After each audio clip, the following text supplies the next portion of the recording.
single morning.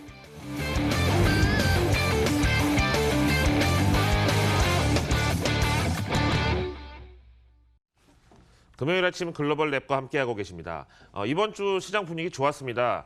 거기다가 연준의 금리 인하 기대감 힌트, 그리고 G20 미중 정상회담에서 좋은 결과를 낼 것이라는 기대, 이런 것들이 이번 주에 어떤 상승 동력으로 작용을 했죠. 자, 월가 추가 상승했는데 오늘 뭐 우리나라 이번 주 마지막 거래일을 시작하는 데 있어서 굳이 나쁘지는 않은 상황입니다. 하지만 이런 상승세가 과연 언제까지 유지될 것인지는 우리가 조금 생각해 봐야 되는 아침이죠. 로이터 통신의 마감 브리핑 먼저 보겠습니다. 항상 이 선반영, 프라이스드 인, 이게 우리가 이제 시장에서 굉장히 어려운 그런 재료 중에 하나인데, 연준의 금리 인하가 발표되지는 않았지만 7월 말에 금리 인하가 결국은 결정될 것이라는 그런 기대감이 선반영되면서 미국 증시가 이틀 연속으로 지금 상승을 했고, S&P 500 지수가 사상 최고치를 기록하면서 여기에 화답을 해줬습니다. 금리 인하에다가 G20 협상 타결, 시진핑하고 트럼프가 만나는 이 자리에서 이게 이미 기정사실화됐다는 건데요. 근데 잘 아시겠지만 금리 인하하고 이 G20 미중 정상회담 협상, 무역 협상 타결은 절대로 두 개가 동시에 나올 수는 없는 이슈란 말이죠. 그래서 이거를 좀 조심해야 된다는 월가의 목소리가 없지 않다, 이런 소식이었고요. 그 다음에 오늘 또 특이했던 게요.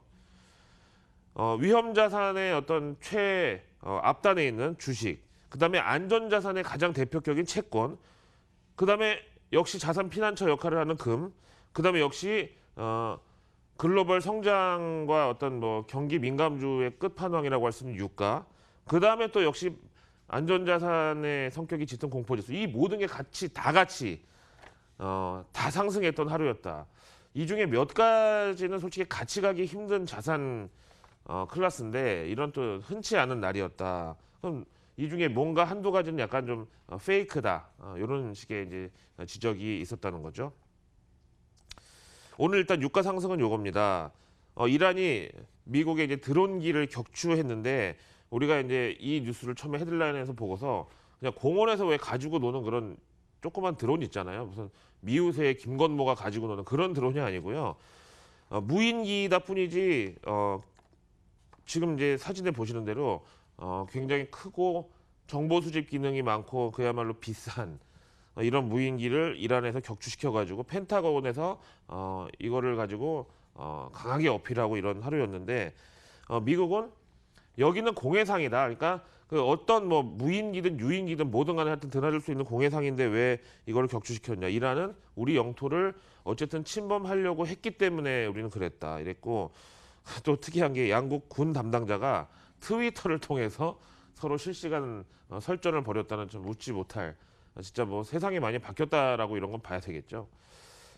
여기에 이제 트럼프 대통령은 이때다 싶어가지고 바로 빅 미스테이크야, 진짜 큰 실수한 거야, 이렇게 지금 치고 나갔는데, 요 이란 문제가 사실은 우리 입장에서도 그 간과해서는 안 되는 게, 항상 이제 트럼프 정부에서는 이란하고 북한하고를 그룹핑해가지고 뭐 이란을 세게 대처하면 북한도 세게, 약간 이런 식으로 자꾸 묶으려고 하는 게 있고, 또 그 다음에 도널드 트럼프 대통령이 내년에 이제 재선에 도전한다고 공식적으로 출정식을 했잖아요. 근데 트럼프가 지난 오바마 정부의 대외 정책 중에서 가장 항상 시비를 걸기 좋아하는 게 바로 이 대이란 유화적 정책.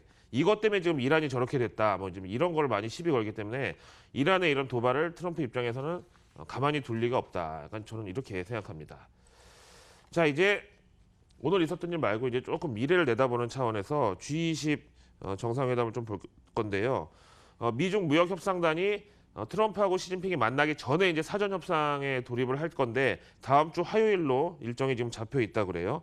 그래서 G20 정상회담이 열리는 오사카에서는 양국 협상단이 이제 먼저 와가지고 약간 선발대 느낌으로 와서 이제 서로 양국 정상이 무역 협상하기 전에 어떤 초안 같은 걸 서로 교환하면서 드래프트라고 그러죠. 이제 이거에 대해서 오사카 측에서도 맞이할 준비를 하고 있다는 소스가 소식통이 전해졌대요. 그런가 하면 이제 시진핑이 드디어 이제 북한에 도착을 했죠. 이 소식은 이제 신화통신에서 전하고 있는데요. 한번 볼까요?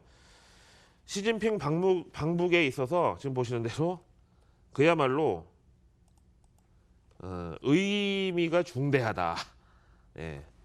뭐 지금 둘 다 이제 트럼프한테 물먹은 두 양국이 이제 만나가지고 서로 이제 뭐 동병상련의 어떤 뭐 아픔을 나누려는지 어쩐지 모르겠지만 하여튼간에 지금 의미가 중대하다라고 얘기하고 있고요. 어, 중국하고 북한하고 이제 교류 협력을 늘리는데 이 중에서 특히 이제 관광 교류를 적극적으로 증진한대요. 요 얘기는 솔직히 우리 입장에서는 그다지 이제 편치는 않은 이슈인데 일단 오늘 이제 우리나라 증시에서 유커 관련주, 그 다음에 카지노 관련주들에 대한 외국인들의 어떤 반응을 조금 체크해 볼 필요가 저는 있다고 생각합니다. 거기다가 이제 아직까지 뭐 완전히 사실 확인된 건 아니지만, 북한이 이제 경제 어떤 이제 난국을 타개하기 위해서 대규모 카지노 시설을 지금 신축할 거라는 그런 소식통이 또 있거든요. 이렇게 되면은 이제 우리나라에 왔던 그 중국 카지노 관광객들이 북한으로 간다. 그 다음에 또 이제 스키 타러 마식령 뭐 스키장을 또 간다. 뭐 약간 이런 얘기도 있고요. 어쨌든 주석공 사진은 우리 입장에서 보기 싫으니까 넘기고요. 그래서 어쨌든 시진핑이 이번에 물론 큰 선물을 들고 가서 북한의 경제 원조도 해주겠지만 또 어떤 중국 상인들의 어떤 그 상술 있잖아요. 그냥 주기만 하지는 않을 것이다. 뭔가 주고받고 기브앤테이크가 있을 것이다. 그다음에 이제 일본 언론에서는 지금 굉장히 또 이거에 대해서 또 날선 반응인데요. 미국에 대해서 불만 있는 두 사람이 만나가지고 뒷담화식의 어떤 정상회담을 한다 이렇게 얘기했고 여기에 대해서 일본 측에서는 마침 G20 오사카 그 회담에서 북핵 문제, 그다음에 중국의 통상 문제 이런 게 나올 거기 때문에 요 두 사람이 과연 G20에서 물론 김정은이는 참석하지 않겠습니다만 어떤 이제 미국에 대해서 어필을 할지를 이번에 실질적으로 토론하는 장이 될 것이다. 예, 이렇게 보고 있습니다. 자, 앞에 말씀드린 대로 이번 주 증시 좋았습니다. 호재도 유의미한 재료가 몇 개 있었고요. 과연 그러면 이번 주 주말 맞이하기 전에 오늘 마지막 거래일 어떻게 대응해야 되는지 월가 인터뷰 통해서 알아보기로 하겠습니다.